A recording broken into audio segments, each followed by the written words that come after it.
সংসার করি বলে আমি কিন্তু বেকার না। সংসার করার জন্য আপনার আমার সবারই একটা যোগ্যতা প্রয়োজন। পরিবারের সদস্য ৫ জন সবাইকে ভালো-মন্দ রাখার দায়িত্ব কিন্তু আমার। সেই জন্য কিন্তু আমার যোগ্যতাটা অনেকটাই বেশি।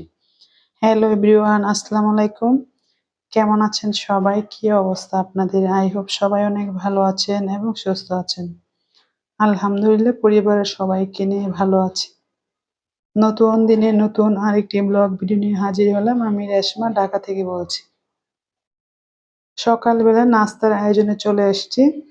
বরাবরই সবারই নাস্তার আয়োজন থাকে বাসার মধ্যে, যেহেতু আমরা সবাই রুটি খাই সকালবেলা। মাঝে মধ্যে আমার বাসায় খাবারটা চেঞ্জ হয়।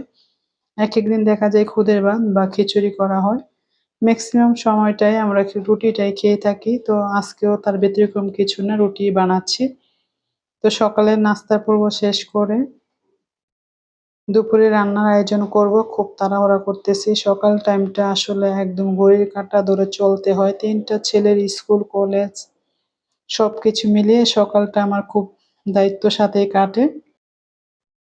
আমার প্রিয় আপু এবং ভাইয়াদের কাছে বরাবর মতো একটি রিকোয়েস্ট করতেছি, যারা আমার ভিডিওতে আছেন কিনা জানি না, যারা আছেন তো প্লিজ লাইকটা দিতে ভুলবেন না। আমার ব্লগ কোথাও কোনো অংশ ভালো লেগে যায় যদি, আর এই ধরনের ব্লগ যদি আপনি দ্বিতীয়বার দেখতে চান তাহলে আমার চ্যানেলটা সাবস্ক্রাইব করে আমার পরিবারের সদস্য হতে পারেন। অলরেডি যে সকল বন্ধুরা এই কাজটা করে ফেলেছেন তাদেরকে অসংখ্য ধন্যবাদ। সকালের নাস্তা শেষ করে দুপুরে রান্নায় চলে এসেছি। আর ইদানিং খুব অল্প রান্নাবান্না করছি। দিনটা খুব ছোট, খাওয়া-দাওয়া সিম্পলেতে হয়ে যায়। আর শীতের সিজনে দেখা যায় কি গরম, গরম ভাতের সাথে একটু ভর্তা, একটা তরকারি হলে হয়ে যায়। আর দিনটা ছোট, খাবারের আইটেমটা একটু কমই লাগছে এখন। তো এখানে ছোট আলু দিয়ে আমি শিং মাছের একটা ঝোল করব। আজকে শুধু ২ টা আইটেমই রাখবো। আমি ইদানিং অনেক রান্নাবান্না কমিয়ে দিয়েছি বলতে পারেন। সময়ের স্বল্পতার খুবই অভাব। ছোট দিন আর পেরে উঠতেছি না কোনোভাবে। আর বাচ্চাদের কোনো কিছু শর্ট পড়লে ডিম ভাজা করে দিলে হয়ে যায়। সেজন্য রান্নাটা বেশি বাড়াচ্ছি না। আর একটু বেশি হলে সেটা থেকে যেয়ে বাসি হয়ে যায়। সেটা আর খাওয়া হয় না। তো এখানে মাছ দিয়ে ২ বেলার জন্য রান্না করতেছি। বাচ্চারা ২ বেলা খাবে আর রাতে তো আমি বলতে পারেন খেতে খাওয়াই হয় না আমার। হালকা পাতলাতের মধ্যে চলে যায়। আপনাদের ভাইয়া রাত্রে একদমই না খেয়েই থাকে বলতে পারেন। তো রান্না এই যে করে তারপরে স্কুলে যাব, খুব তাড়াহুড়া করতেছি। স্কুল থেকে এসে আমি ভাতটা রান্না করি দুপুরের জন্য। গরম ভাতের সাথে একটু ভর্তা বা যেকোনো তরকারি হলে ভালো লাগে। তরকারি ঠান্ডা হলে সমস্যা নেই, কিন্তু ভাতটা গরম থাকতে হবে আরকি। টপিক নিয়ে আজকে ভিডিওটা করা, যে সংসার করতেও যোগ্যতা লাগে। এই কথাটা হয়তো খুবই সামান্য, কিন্তু আমরা যারা নারী, যারা সংসারী আছি আরকি, চাকরি করলেই কিন্তু সে মাস শেষে বেতন পায় বা তার অনেকটা মূল্য সেটা না। আমরা যে সংসার চালাচ্ছি, কেউ মূল্য দেক বা না দেক আপনাকে নিজেই মূল্য দিতে হবে। আপনার সদস্য পরিবারের কজন মানুষ আছে, বা আমার পরিবারের সদস্য আমাকে নিয়ে ৫ জন, বা আপনারও এরকম ২-৩ জন বা ৫ জন থাকতে পারে। তো একটা নারী সংসারের সমস্ত দিক সামলে ৫ টা সদস্যকে সুস্থ রাখা, ভালো রাখা সবকিছু কিন্তু আপনার মধ্যে পড়ে। তাতে আপনি বলুন, আপনার কি কম যোগ্যতা? আমার কি কম যোগ্যতা? তো এইজন্যই বললাম, সংসার করতে গেলে অনেকটা যোগ্যতার প্রয়োজন। আপনি ইন্টার পাস করলেন বা বিএ পাস করলেন, একটা চাকরি অনায়াসে একটা সার্টিফিকেট দিয়ে পেয়ে যাবেন। কিন্তু একটা সংসার সামাল দিতে অনেকেই পারে না। অনেক মেয়েরাই পারে না, আবার আলহামদুলিল্লাহ অনেক আপুরা সহজে পেরে যায়। এটা কিন্তু একটা বড় গুণ এবং যোগ্যতা লাগে। এটা পারিবারিক শিক্ষাও বলতে পারেন। আপনার পারিবারিক শিক্ষা থেকে আপনি কি পেয়ে এসেছেন, সেটা আপনার ভবিষ্যতে আপনার সংসারের ক্ষেত্রে অনেকটা কাজে আসে, ভালো-মন্দ মিলিয়ে। তেমনি আমি আমার মায়ের কাছ থেকে দেখে এসেছি সংসার করতে হয় কিভাবে। তো মেয়েরা মায়েরকেই বেশি ফলো করে। তো সেজন্য আমিও আমার পরিবারের সদস্যদের নিয়ে আলহামদুলিল্লাহ বেশ ভালো আছি। তো এটা কিন্তু আমার কম যোগ্যতা না। কথা অনেক কি বললাম, আসলে আমার ক্ষুদ্র জ্ঞান নিয়ে যেটুকু বলা আরকি। আমার মনে হয় আমাদের প্রত্যেক নারীরা বা আপুরা সবারই অনেক যোগ্যতা আছে সংসার করার জন্য। এখানে স্কুল থেকে এসে আমার অনেক খিদা লেগে গেছে। ২ টা খেজুর আর একটু পেয়ারা খেয়ে নিলাম। আর আপনাদের ভাইয়া এই তো ডিম নিয়ে চলে এসেছে। ডিমটা আমার প্রচুর লাগে, বাচ্চাদের জন্য কেক বানাতে হয় বা ডিমের যে আইটেম, ওরা ডিমটা এমনি পছন্দ করে, ডিমটা অনেক লাগে। তো ডিমটা একসাথে ২-৩ কেস আনা হয়। মাসে আমার অনেক ডিম লাগে, সেটা আসলে বলে বোঝানো যাবে না। যেমন এই যে কার্টুন, এখানে ৩ কাঁচা ডিম নিয়ে এসেছে। এখান থেকে অনেকগুলা ফেটে গেছে বা ভেঙে গেছে, সেগুলা দিয়ে আমি কি করব? তো এরকমই আরকি, ডিম আসলে গণে বা কমিয়ে খাওয়া যায় না। ডিমটা প্রচুর লাগে। আর যেহেতু নাস্তাটা আমি বাসায় সবসময় করার চেষ্টা করি, এজন্য ডিমটা আমার বেশিই লাগে। তো ডিমটা আমি ক্লিন করব। আর অনেক কিছু বললাম, অনেকে হয়তো মাইন্ড করতে পারেন। সবারই যোগ্যতা আছে আলহামদুলিল্লাহ। আমরা যে আপুরা মেয়েরা আছি বা নারীরা আছি, সবারই যোগ্যতা। একটা পরিবারের একটা মেয়ে যদি যোগ্যতাবিহীন হয়, তাহলে সেই সংসারটা কিন্তু অনেকটা অচল হয়ে পড়ে। সাধারণ সংসার, আমার এত আহামরি কিছু না। তারপরে সংসারে আমি সবকিছু ট্যাকেল দিয়ে সবাইকে ভালো রেখে এভাবেই নিয়ে যাচ্ছি। আলহামদুলিল্লাহ, সবাই দোয়া করবেন। তো এই তো ডিমগুলো একটু ক্লিন করে সবগুলো উঠিয়ে রাখবো। আর সবসময় রান্নার কাজের জন্য, মানে রান্নার ব্যবহারের জন্য আমি কিছু ডিম বাহিরে রাখি খাওয়ার জন্য আরকি। আর সবসময় ডিম ফ্রিজে রাখি আর অল্প কিছু ডিম বাহিরে রাখি। আপনার সংসার বা আমার সংসার আমরা যেভাবে চালাই সেভাবেই চলবে। ছেলেরা আসলেও বাজার করে আনবে বা কিছু টাকা দিবে আপনার হাত খরচ বা সংসারের খরচ, সেটা কিন্তু আপনাকেই সবকিছু দায়িত্ব নিয়ে করতে হবে। ছেলে মানুষ অনেক কষ্ট করে, অনেক পরিশ্রম, ওদের তুলনায় আমরা কিছুই না।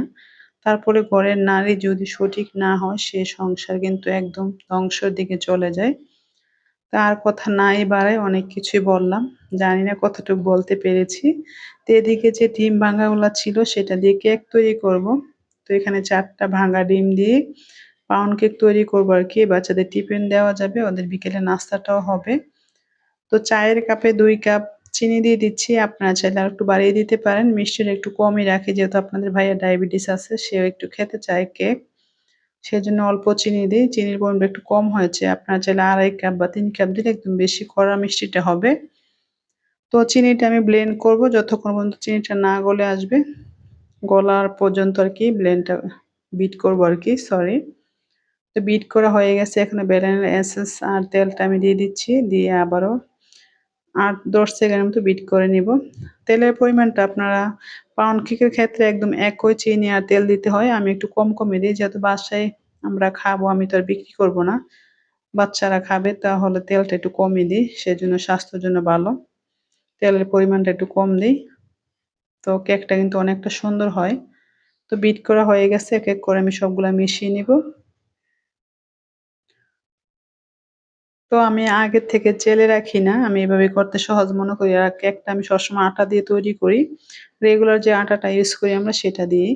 তো এখানে দিয়ে দিলাম গুঁড়া দুধ। গুঁড়া দুধটা দিলে কেকটা খুব মজা হয়।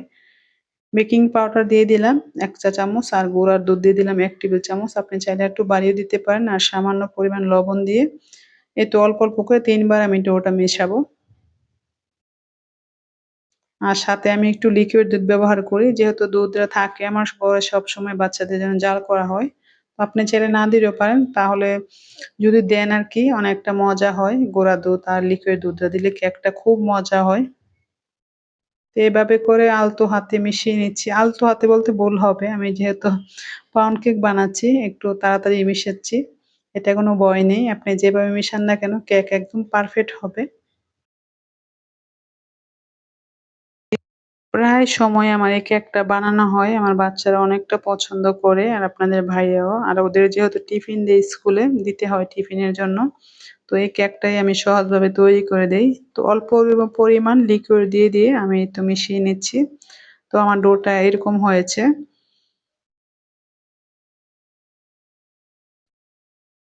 এই যে দেখিয়ে দিলাম, ডোটা একদম এরকম হয়েছে। তো এখন এই যে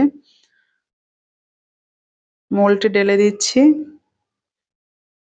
৩ টা ডিম দিয়ে আপনার একদম ১.৫ কাপ আটা দিয়ে অনেক বড় একটা কেক হয়। ৪-৫ জন ২ দিন খাওয়া যাবে, এরকম বড় হয়। এই মোল্ডটা, ইঞ্চিটা এই মুহূর্তে নামটা ভুলে গেছি কত ইঞ্চি, কিন্তু অনেক বড়।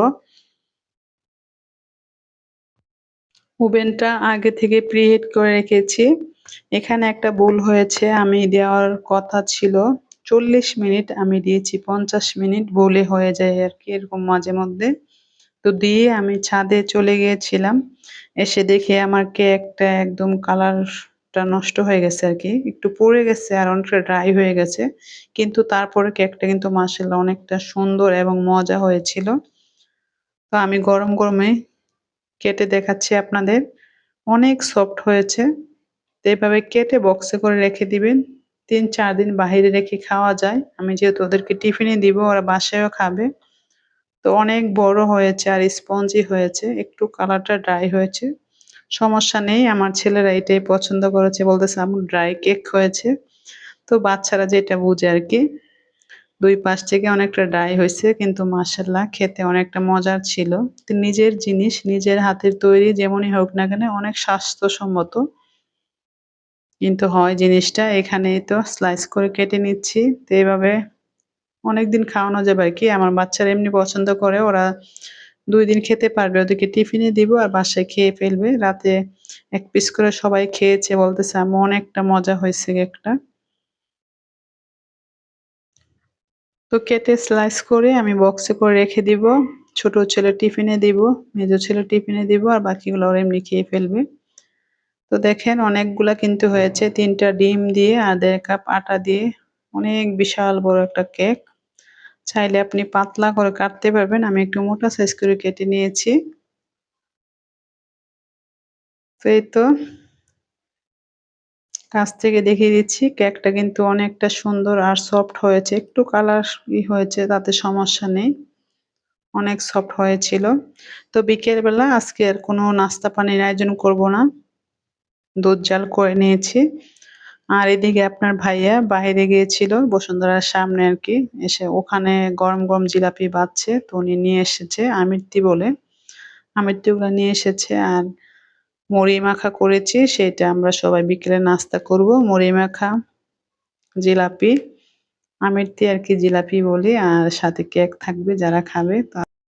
যেহেতু ছোট দিন, মাঝে মধ্যে এভাবে নাস্তার আয়োজন করি, অনেকটা মজা হয়। আর এই যে মুড়ি মাখাটা দেখতে পাচ্ছেন, মনে হচ্ছে রোজা রেখে যে আমরা মুড়ি মাখাটা খাই, সে একদম সেই স্বাদ, এরকমই আর কি। তো বসুন্ধরার পেছনে বিকেলবেলা গরম গরম যারা আসেন তারা অবশ্যই জানবেন, অনেক কিছু পেঁয়াজু, তারপরে মানে বেগুনি, অনেক কিছু ভাজাভুজি করা হয় আর সাথে মুড়ি মাখাটা, গরম জিলাপি। তো এগুলা পিছন সাইড দিয়ে হয়, অনেক ভিড়। আপনাদের ভাইয়া সেখান থেকে নিয়ে এসেছে, তো আমরা এই তো খেয়ে নিচ্ছি বাচ্চাদেরকে নিয়ে। আজকের ব্লগ কেমন লেগেছে অবশ্যই জানাবেন, ভুল ত্রুটি হলে ক্ষমা সুন্দর দৃষ্টিতে দেখবেন। সবার সুস্বাস্থ্য কামনা করে আজকের মতো বিদায় নিব। আল্লাহ হাফেজ, আসসালামু আলাইকুম।